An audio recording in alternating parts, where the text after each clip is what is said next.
और अब एक खास बात, आरजे रमझाझर के दर्शकों से निवेदन है, ताबड़तोड़ बेबाक व बेझिझक खबर देखने व जानने के लिए आज ही चैनल को सब्सक्राइब करें। लाल कलर का बटन सब्सक्राइब बटन है, उसे दबाते ही बेल आइकन आ जाएगा, उसे क्लिक करके ऑल ऑप्शन सेलेक्ट कर दें, जिससे सबसे पहले हमारे द्वारा डाले गए वीडियो आपके पास पहुंचेंगे और आप निर्बाध तरीके से इस चैनल के माध्यम से सारे खबर सबसे पहले देख सकते हैं। नमस्कार।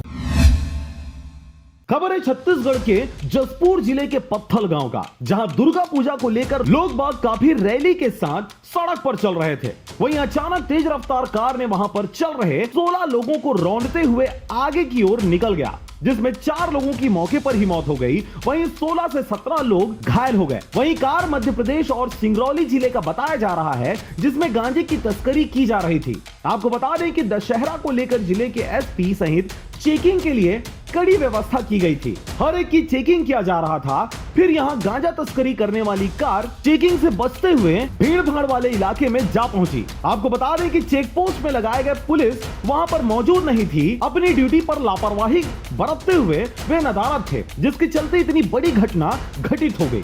कार चालक, ड्राइवर और कंडक्टर ने लोगों के ऊपर कार चलाते हुए भागने की कोशिश की, जिसमें कई लोगों को कुचलते हुए वे निकल गए। वहीं लोगों ने जाकर कार को आगे से घेर लिया, जिससे गुस्साए लोगों ने कार चालक और कंडक्टर को मारने और पीटने के बाद कार में आग भी लगा दी। वहीं आरोपियों का नाम बबलू विश्वकर्मा और शिवपाल साहू बताया गया, जिन्हें पत्थलगांव पुलिस ने गिरफ्तार कर न्यायिक रिमांड पर अदालत में पेश किया गया है। वहीं आपको बता दें कि भारतीय जनता पार्टी प्रदेश भर में जसपुर जिले के पत्थलगांव में शुक्रवार को दुर्गा विसर्जन जुलूस में तेज रफ्तार वाहन द्वारा श्रद्धालुओं को कुचले जाने की घटना के मद्देनजर कल यानी 17 अक्टूबर से प्रदेश सरकार की संवेदनहीनता के खिलाफ जन जागरण अभियान चला रही है।